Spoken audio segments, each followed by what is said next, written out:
La 4G Batelma vous présente Ni Vaovao.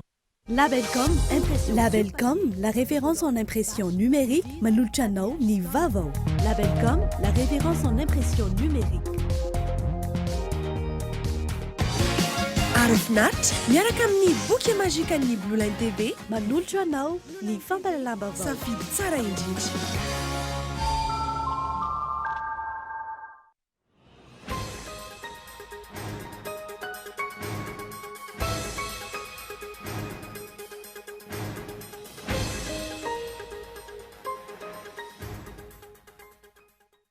Tontosa androany teny amin'ny fobetoerany ny seninany sanany atsapaka nanaovana ny filarany kandida amin'ny bilita tokana mandritry ny fifidianana filoham-pirenena.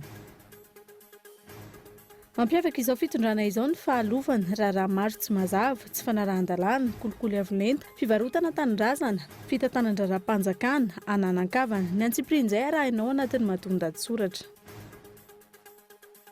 Tsy mbola mainga ny toe-karena eto Madagasikara, fepetra maromaro no tsy mbola voahaja raha nambaran'ny CREM na ny Centre de réflexion des économistes de Madagascar. Ny fanamboarana takela-by famantarana ny laharan'ny fiara ataon'ny andriana antenaina etsy Anosy, indray no asa majinika entina aminao anatin'ny fampalalam-baovao.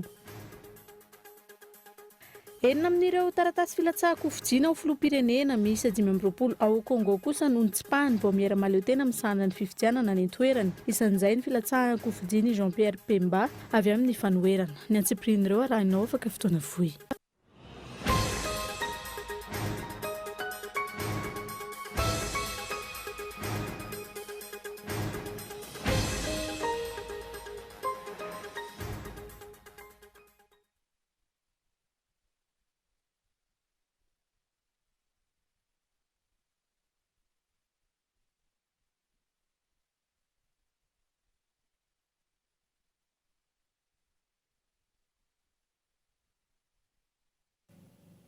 Miaraba tompoko falitafaraka aminao indray anatin'ny fampalalam-baovao amin'ny ity alina ity. Asaina mpanajana ianao tompoko kilasy, tompoko fahaveanaraka izany hatramin'ny farany. Ny pejin'ny politika no isataratsika izany totosa androany teny amin'ny fobetoerany ny seni teny nanisana ny atsapaka mikasika ny filaran'ireo kandida amin'ny bilita tokana mandritra ny fifidianana filoham-pirenena izay ho tanterahana ny fahafiton'ny volana novambra izao. Notronon'ireo kandida ny mpikambana mandrafitra ny birao maleo tena misahana ny fifidianana sy ny fianakaviam-be resam-pirenena ny fisarihana ho mariky ny fangaraharahan'ny ny fifidianana. Ivrisara no mitondra ny andidin'izay. Zaro kandidata rajoelaka tsy fantatrao madama. Ny rehetra no antony anaovana izay tompoko mba horenareo fa izy tenany no nisotona satria misy ny hainao manjerim-pirenena ihany koa no raisiny ramatoavady tany ihany koa. Laharana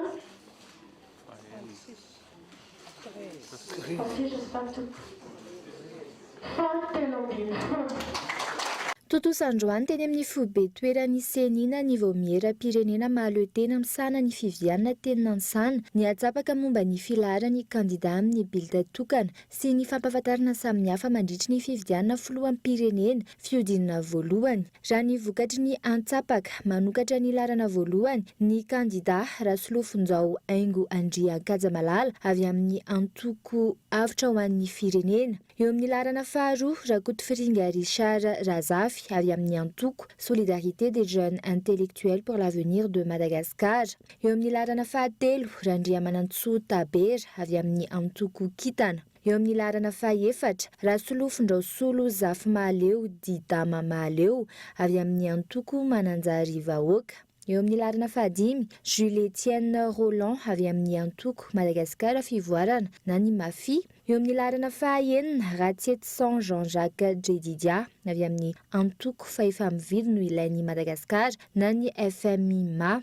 Eo amin'ny laharana fahafito kosa no misy ny Andriantseno Lalaoarso Marcelin avy amin'ny antoko Tafadiaby. Eo amin'ny laharana fahavalo ny kandida Rabary Andrianiana Paul avy amin'ny antoko Miasa. Eo amin'ny laharana fahasivy ny kandida Rabiarso Sara avy amin'ny antoko Parti libéral démocrate. eo amin'ny larana fahafolo Ra Davidson Andriamparany Benjamin avy amin'ny antoko firaisampirenena ho an'ny fahafahana sy ny fandrosoana. Eo amin'ny larana faha-raika ambin'ny folo no misy an'i Rafalimanana ny Rado avy amin'ny antoko fomba. Eo amin'ny larana faha-roa ambin'ny folo kosa no misy an'i Rajonarymampianina Hery avy amin'ny antoko Hery Vaovao an'i Madagasikara. Eo amin'ny larana faha-telo ambin'ny folo no misy ny kandida Andrinirina Rajoelina avy amin'ny antoko Tanora Malagasy Vonina na ny TGV. Eo amin'ny larana faha-efatra ambin'ny folo no misy an'i Bezaza Marie Eliana Pascaline Manasy avy amin'ny antoko Parti Social Démocrate de Madagascar na ny PSD. Eo amin'ny larana faha-dimy ambin'ny folo no misy an'i Andrianoelson José Michel avy amin'ny antoko Arorika. Eo amin'ny larana faha-enina ambin'ny folo no misy an'i kandida Narson Stéphane avy amin'ny antoko Gasy Miaramandroso na ny AGMM. Eo amin'ny larana faha-fito ambin'ny folo no misy an'i Rajonary Eric Francis avy amin'ny antoko Mamimi. Eo amin'ny larana faha-valo ambin'ny folo Ramarsan Arlette parrainage. Eo amin'ny faha-sivy ambin'ny folo kosa no misy an'i Berziky Jean Omer avy amin'ny antoko Antique Madagascar.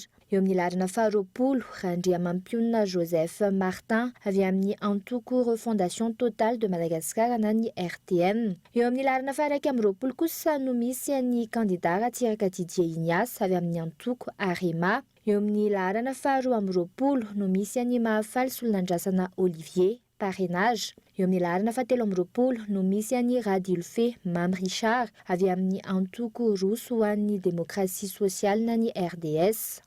Eo amin'ny larana faha-efatra amby roapolo no misy an'i Ernevo Fanirso avy amin'ny antoko Zanaky Madagasikara. Eo amin'ny larana faha-dimy amby roapolo Ravalimanana Marc avy amin'ny antoko Tiky Madagasikara na ny TIM. Eo amin'ny larana faha-enina amby roapolo Imbe Serge Jovial avy amin'ny antoko Antoky ny Fivoaran'i Madagasikara na ny AFIMA. Eo amin'ny larana faha-fito amby roapolo no misy an'i kandida Ravelonarivo Jean avy amin'ny antoko Antongo Bahoaka na ny ABA. Eo amin'ny larana faha-valo amby roapolo no misy ny kandida Randriamorasata Soul Norbert avy amin'ny antoko Union Démocrate Chrétien de Madagascar. Eo amin'ny larana faha-sivy amby roapolo no misy an'i Vaovao Jean-Louis avy amin'ny antoko Gasy Mifankaty na ny Gasimi. Eo amin'ny larana faha-telopolo Rasolonjatovo Falimampianina avy amin'ny antoko Fitambolaniela IAD. Eo amin'ny larana faha-raika amby telopolo no misy ny kandida Rakotomamonjy Jean-Max avy amin'ny antoko Leader Fanilo. Eo amin'ny larana faha-roa amby telopolo Rabaruela Bruno avy amin'ny antoko Fahazavany Madagasikara. Eo amin'ny larana faha-telo amby telopolo ny kandida Ratsiraka Iarovana Roland avy amin'ny antoko Malagasy Tonga Saina. Eo amin'ny larana faha-efatra amby telopolo Mayol André Christian Dieudonné avy amin'ny antoko Gideona Fandresena ny fahantrano eto Madagasikara na ny GFFM.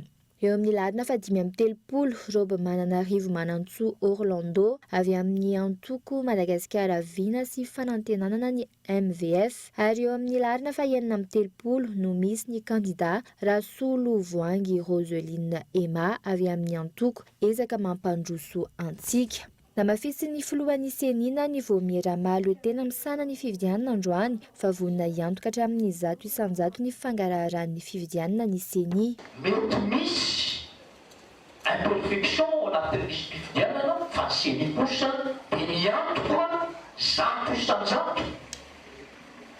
fangaraharan'ny fividianana. Tena nentoana zany. Zay ny marina ao anatin'ny mikasika ny fitantanana ny voka-pividianana koa dia eo andalam-pieritreretana lalina zay eo amin'ny fampangarahana ny kirakira rehetrarehetra.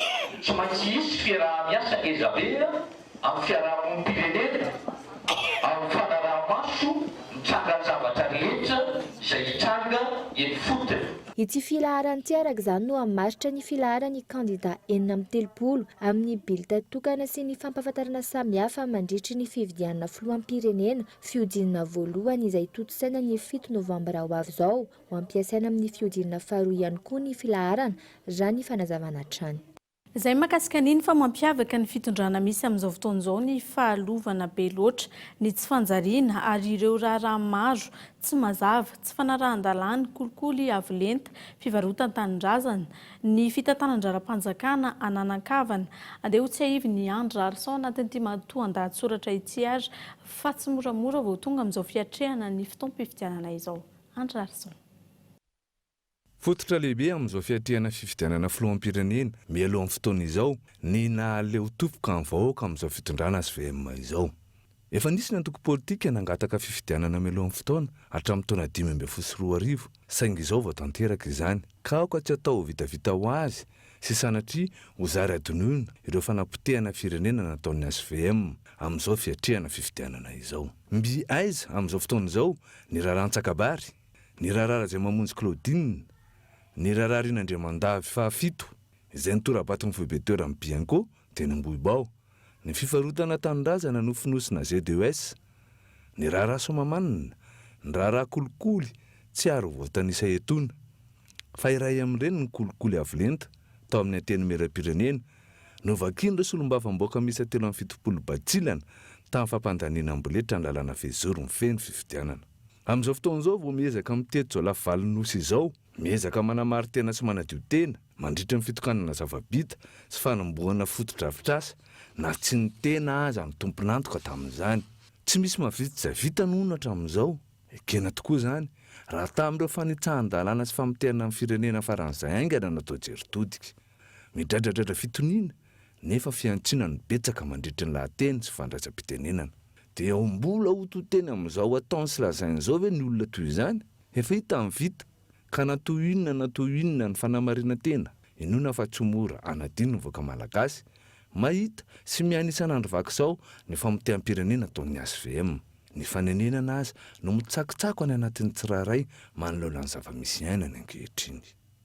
Fa mbola misetry ny politika izay hatrany dia mbola mitoy ihany koa ny fihaonana ny IEM miaraka amin'izay entina andriamatoa Andry amin'ny vahoaka ankehitriny ny fandriana commune any amin'ny faritra Moronmania.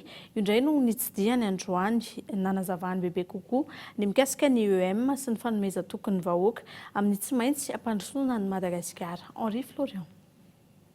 Mitoy hatrany ny fihaonan'ny filohan'ny IEM Andry amin'ny vahoaka malagasy ankehitriny. Any amin'ny faritra Moronmania indray no nanohizana izany androany tao amin'ny distrikan'ny Fandriana, izay fihaonana nanazavany sy nitondrana ny IEM. Nivoatra tamin'ny fihaonana tamin'ny vahoaka ny Fandriana androany ny filazany fa mahanatetikasa hoentina ampandrosoana ny faritra Moronmania ny tenany. Ohatra amin'izany ny fametrahana ny tetikasa amin'ny fitrandrana ny etanol. Tetikasa fanaovana ny etanol. Azavay kely inona moa le etanol? Zao ny tokantrano anankiray rehefa mahandro sakafo dia mahandro sakafo amin'ny kitay na amin'ny charbon. Ny fianakaviana iray dia mandripaka hazo 1 hektara isaky ny fianakaviana mba ahafahantsika mivelona sy manao sakafo. Mba ahazahoana charbon 4 kilo dia tsy maintsy ny kapa hazo 12 kilao. Azonareo tsara? Nefa ny etanol 1 litre dia mitovy amin'ny charbon 4 kilao. Dia zao zany nataontsika. Eto dia miteny amintsika hoentiko mivadiko amin'ny manaraka, tsy maintsy hoentiko izy. Dia izy no miteny, dia amin'ny mahafilohan'ny mpahisifana azy, dia miteny anareo afa ao anatin'ny herintaona, dia iova tanteraka sady ny etanol mantsy miteraka asa ho an'ny tanora. Nitondrana hevitra ihany koa ny mahakasika ny laharana izay entiny ao amin'ny bileta tokana ampiasaina ao anatin'ny fifidianana ho avy izao. Tsy kisendrasendra hoy izy ny laharana 712 entiny ao anatin'io bileta io, fa mifanaraka tsara amin'ny teny filamatra izay entiny ao amin'ny korotianina toko 712, andininy 712 izay milaza hoe ankehitriny ireto telo ireto no mitoetra, ny finoana, ny fanantenana ary ny fitiavana. Fa ny fitiavana no lehibe indrindra. Teny izay nentiny nakaherezana ny vahoaka malagasy izay latsaka ao anaty fahantrana lalina ankehitriny. Zaiko voalohany, isa firy izy nareo no mivoaka atao? 13. Numéro 13. 13. Dia tia nolazaiko aminareo amin'ny fiainana tsy misy zavatra kisendrasendra fa voasoratra, voafaritra avokoa ny zavatra rehetrarehetra atao eto an-tany. Efa ela no nilaza ny teny filamatra nataoko dia ny hoe fankehitriny dia reto telo reto no mitoetra, ny finoana, ny fanantenana ary ny fitiavana, fa ny fitiavana no lehibe. Eny tsara, tsy voalohany zany no teneniko, tsy zany namorona amin'ny baiboly, fa tsika mamaky baiboly daholo, dia vakio Ny Coretian 13.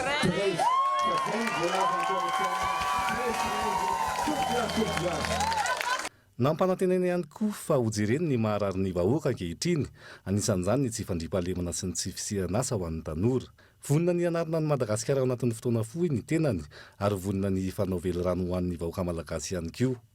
Eo amin'ny setry ny toe-karena kosa indray tsy mbola miainga ny toe-karena eto Madagasikara, fepetra maromaro no tsy mbola voaja araka ny nambaran'ny CREM na ny cercle de réflexion des économistes de Madagascar izay no nivoatra nandritra ny mémorandum izay nivoaka omaly mikasika ny forum économique notontosaina volana maro lasa izay. Michela Ranarjona no mitondra ny andinindin'izay. Ambany ny tamikasika ny décollage économique eto Madagasikara, singa maromaro sy fepetra maro no mbola tsy voajan'ny Madagasikara ary tsy ahafahana mamaritra fa misy ny fiangan'ny toe-karena eto Madagasikara raha ny fanazavan'ny mpahay toe-karena iray. Tsy tanteraka les conditions de décollage économique raha ohatra ka tsisy misy karazana préalable tokony hipetraka aloha. Anisan'izany ao anatin'ny préalable dia ny fisina atao hoe bonne gouvernance. Zany hoe tokony misy natao hoe fipetakana tsara tantana aloha. Dia faharoa dia ny instabilité politique. Zany hoe raha firenena mikorontandava sarotra ny tsiretina atao hoe décollage économique.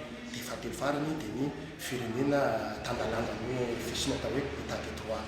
Zany hoe ireo zany aloha tokony jerevantsika miaraka hoe ahoana ny hahafahantsika mametraka an'ireo satria rehefa tanteraka ireo anankitelo dia tsy sarotra ny hahafahantsika mametraka ny atao hoe décollage économique eto amin'ny tasy firenena zany. Raha tsy ahivina sehatra miisa 10 no niompana ny ady hevitra ahafahana manolotra tolo-kevitra entina manainga ny tontolo ara-toe-karena eto Madagasikara, ny sehatry ny agribusiness, ny sehatry ny fitrandrana, famoronana indostria, ny ZES ary ny resaka famatsim-bola.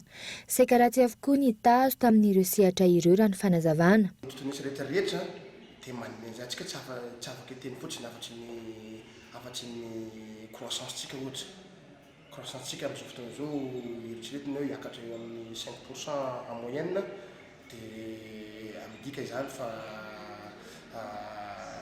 mbola ambany zany satria mahatonga croissance-tsika ambany dia ny lafin'ny famokarana mihitsy zany no mbola tsy maharaka sy tsy mahampy eto Madagasikara.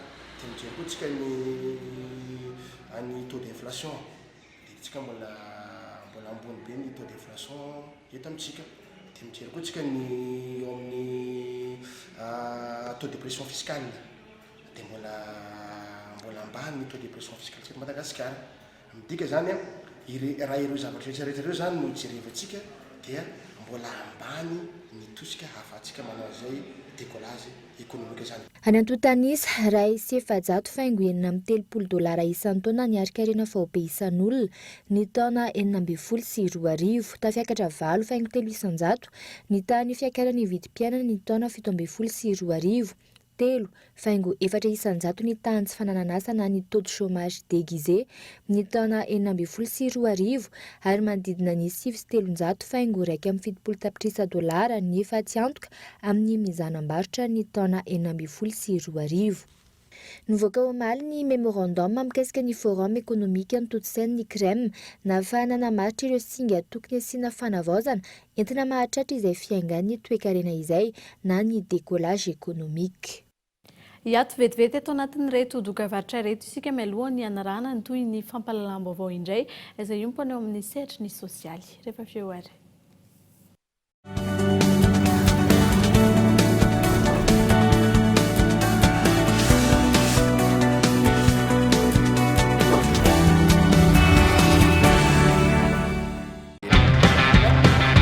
Oui, appel vers tous les opérateurs.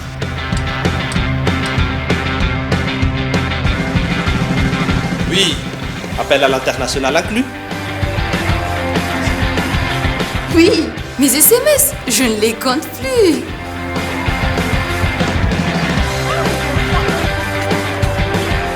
Et oui, l'Internet à la vitesse 4G. 0,5 arrière par seconde vers FAF et Club First. 1 arrière vers Telma et 3 arrière vers les autres opérateurs.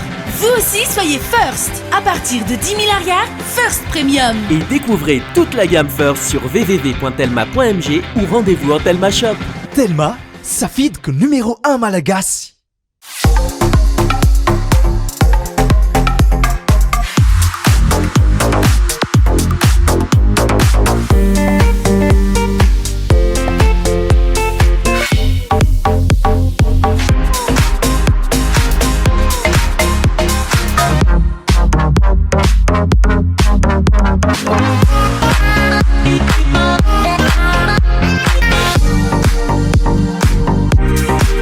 Love chocolate.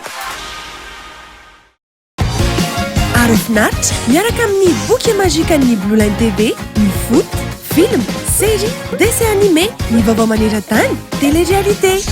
Ary Aout, fa amin'izao fotoana izao dia 0 ariary ny décodeur raha maka boky magique mandritra ny 3 volana ianao. Ary rehefa mampiditra fahana mialoha dia mahazo bonus 7 andro be izao ahafahanao mijery ireo chaîne rehetra. Blue Line TV, safidy tsara indrindra.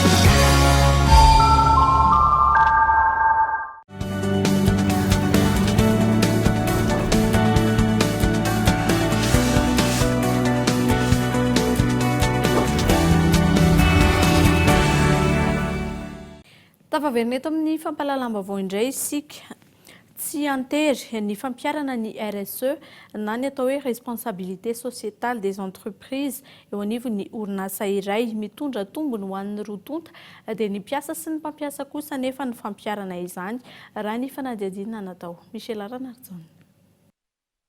Iray amin'ireo teboka mety ho hita ao anatin'ny orinasa iray ny fandraisana an-tanana sehatra maromaro ho an'ny mpiasa ho tombotsoan'ny orinasa na ny antsoina hoe RSE, responsabilité sociétale des entreprises. Tsy antera nefa ny fampiarana izany raha ny fanazavan'ny tompon'andraikitra iray. Asa resaka transport zao tsy ny société rehetrarehetra no manome izany atao hoe transport, ny resaka cantine ampiasana dia ny resaka assurance tsy ny société rehetrarehetra koa ny afaka manao an'izay fa ny formation sy ny fomba le fitantananao an'ilay mpiasa mihitsy zany mety mampiavaka anazy, ny fomba ahaizanao miresaka amin'ilay mpiasa zany no azo atao hoe RSE daholo. Resaka travail décent moa zany tena resana hoe resaka salaire sy ny condition de travail. Reny zany mbola lalàna moa zany eo an'alina efa mametraka mihitsy hoe reto ohatra ny salaire minimum fa afaka manao en plus zany ny société dia eo ny RSE zany tsy zavatra hoe obligatoire, zavatra omeny lalàna ty tsy maintsy atao fa tokony mihoatra zay zany ny atao hoe responsabilité sociétale, tokony manaja an'ilay lalàna izy fa raha manao plus izy dia vao maika tsara. Tsy natokana ho an'ny mpiasa irery ihany ny RSE fa miantraika betsaka kokoa any amin'ny mpampiasa raha ny fanazavana hatrany. Ho an'ny tombontsoa ho an'ny mpiasa sy ho an'ny mpampiasa zany satria raha hijery zao ny orinasa anankiray hoe ahoana ny fanatsarana ny fomba fitantanana ny mpiasa, zany hoe ny fanatsarana mety eo amin'ny karama, ny eo amin'ny condition sociale sy ny resaka assurance ohatra reny zany anisan'ny zavatra hoe momena formation mpiasa mety mazoto kokoa zany mpiasa anankiray hijanona sy hiasa lasa motivé kokoa zany izy ho an'ilay société. Mpiavaka andry zareo zany le manao RSE par rapport amin'ny orinasa hafa zay tsy manao amin'ny resaka image zany no tiako resahana. Misy koa ny resaka betsaka koa zany amin'izao ny client mihitsy, ny client any ivelany sy mandrindra moa zany tena mitaky mihitsy hoe orinasa anankiray zay tsy manao RSE zany mety tsy afaka tsony zany zareo tafiditra anatina marché. Nanantotanisana avoaka ny WFRE na ny World Forum for Responsible Economy ny taona 2024 amin'ny firenena 510 nanaovana fanadihadiana mikasika ny fampiarana ny RSE dia i Suède no mitana ny laharana voalohany arahany Finland, Norvège, Danemark ary Islande. Lafima vaoafa tanteraka kosa indray nandroba-trano sy fananan'ny mponina ny mpitandro ny filaminana tany Bonglava ao amin'ny commune Belbaka ny fiandohan'ity volana ity araka ny fitarainan'ireo solitenan'ny mponina izay tonga teto Andrenivohitra tranga izay maneho ny fanararota-pahefana raha nambaran'izy ireo. Miantarandrianeva no mitatitra ny andindin'izay. Tauriny Rarantsakabary manao fanapara-pahefana indray ny mpitandro ny filaminana Aout Tsirmandidy faritra Bonglava araka ny fitarainan'ireo mponina ny toerana. Tao amin'ny commune Belbaka Fokontany Mazoarivo ny alakamisy 9 volana Aogositra no nitrangan'izay raha ny fitantaran'izy ireo. Ty vatany vao avy atany tsy nanao fomba na fanjakana hoa fahalalana azy ohatry mpanao opération manao paidamosy fa tonga dia eo amin'ny atsasa-kilometra eo na 2 kilometra zany dia vavabasiny nataony ty fitsavararaka ny tonga ary amin'ny tanànana eo dia ny lomay agnay tao zany satria basy moko tsy misy fahalalana azy foa fanjakana foa avariboty lomay agnay tao dia nisitrika agnaty ala agny dia avy eo tanàna i avy eo tanàna dia noro ny tragno nalainy ny aomby ny entana tao agnatin'ny tragno teteny dia nalainy tao aby tamina akoho bitsibitsy lamba vilagny ao very tao aby nenay dia norony aby ny tanàna andoha fa io misy 20 tafo tsy misy miangana io na dia kely aza tefitany sisa ao n'izao vavantsika amin'ny teny zay ny zava-nisy tagny aminay tagny mandrandriranantsy manoloana izany ny mponina any amin'ny faritra ankehitriny raha ny fanazavana trany tsy mifanaraka amin'ny voalaza hojian'ireo mpitandro ny filaminana ireo no nataon'izy ireo no ny tonga tany atoerana. Fa ny zandarma manao opération any ary ny opération ty dia efa nisy tany ahelahela tonga dia mivatana amin'ny tanàna dia sy misy olona tediaviny ay ny ray aman-dren'ny tanàna ay ny andro masom-pokon'olona ay ny carte mobile dia mikarakara ny eo tanàna tapy misakafo ia dia magnontany fantatsareo hoe ty rano ty ny diana zay ny fomba ny fanjakana izy nanao opération tao taminay hatramin'izay fa ity ndray mitoraka ty tonga dia basy. Manoloany ity raharaha ity mitaky ny andraisana ny fitondram-panjakana fepetra ireo vahoaka any an-toerana. Dia nohon' izany dia malahelo ny fonay manantena ny nareo fanjakana dia manao ansoavo satria agnasaha zao agnaty zanakinay sy ny zafinay rehetrarehetra sisy lamba isafora dia matory agnasaha na tragno na ino sisy zany fa dia mibofoka agny fotsiny amin'izao sisy lamba dia zay zany isovanay anovanay ansoavo aminareo fanjakana mba hizeraka aiky anay fa malahelo ahay satria mba olo-pirenena hiany ahay tompoko zay nahatonga anay aty.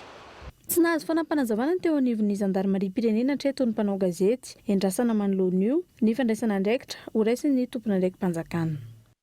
Lafima vao hafa kosa indray dia ny fanamboarana ny takela-by famantarana ny laharan'ny fiara izay ataony Andriana Tenenina etsy Anosy io indray no asa madinika entina aminao anatin'ny fampahalalam-baovao amin'ny itsy alina itsy Ivry no mitatitra ny andindininy.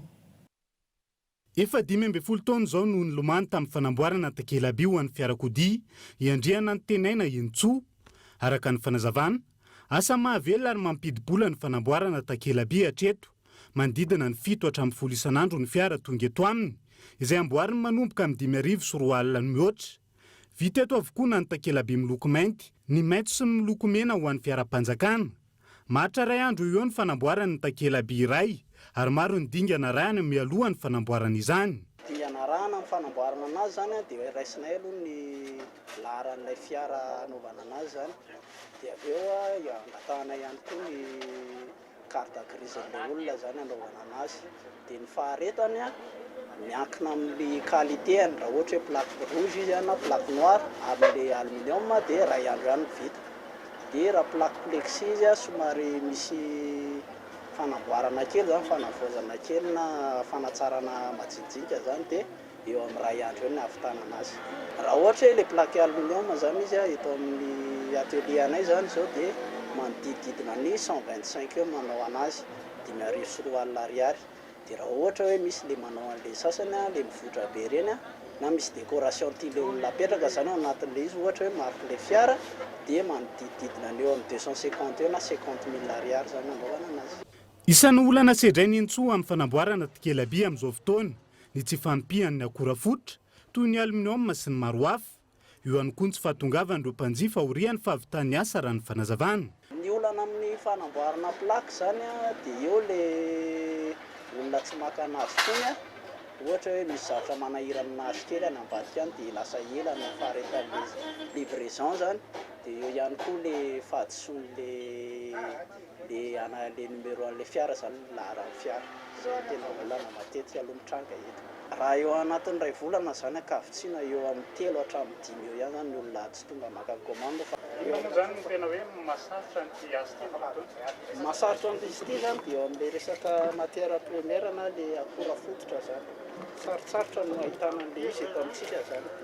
Aluminium zany no akora ampiasainay dia isika ihany koa ny fiara-miasa amin'ireo orinasa lehibe zany misy eto toerana zany ohatra hoe ny plexiglas sy ny aluminium. Raha ny fanazavana trany, asa tsy mila faripaizana ambony ny fanamboarana takela-by ho an'ny fiarakodia, saingy isan'ny takiana ny fahamelona ho fambiazany ny asa tao. Eo amin'ny maresaka raisam-pirenena kosa izay indray dia enina amin'ireo taratasy filatsahako-vidiana amin'ny fifidianana filoham-pirenena any Congo.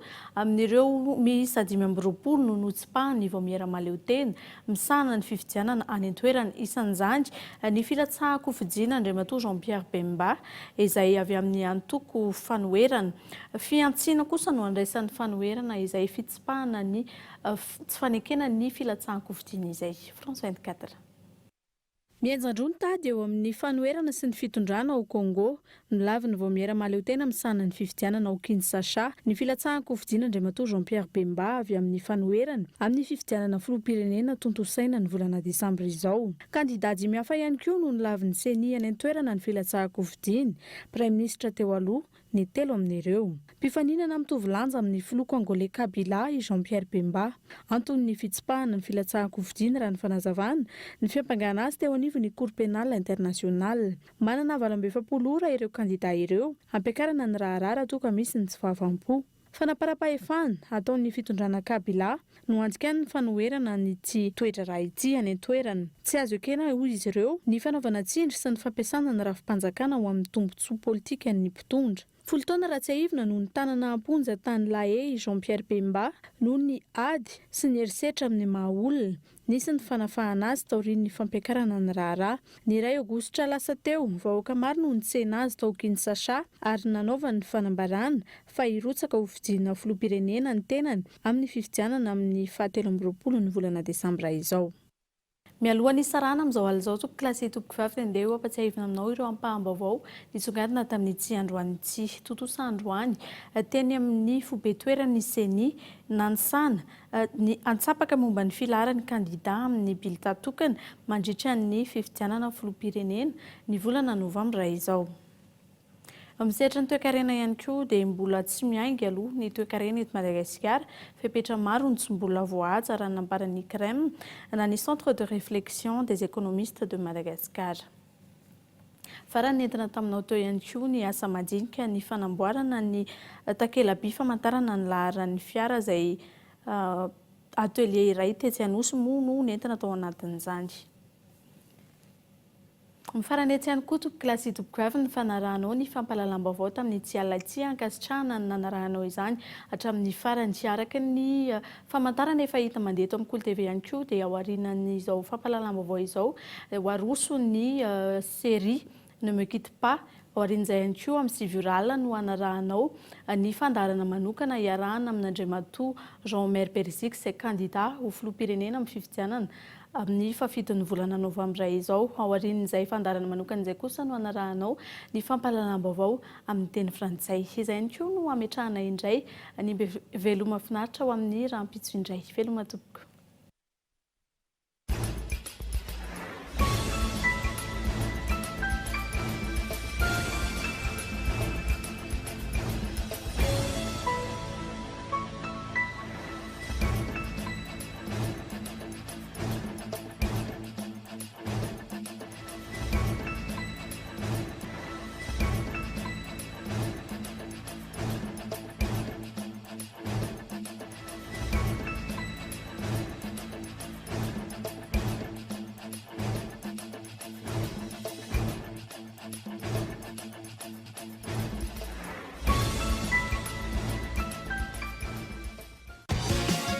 Finaritra miaraka amin'ny boky mazika ny Blue Line TV narahinao teo ny fampahalalam-baovao miaraka tamin'ny tsara indrindra. Labelcom narahinao teo ny fampahalalam-baovao miaraka tamin'ny Labelcom, la référence en impression numérique. La référence en impression numérique. La 4G by Telma vous a présenté ni Vaovao.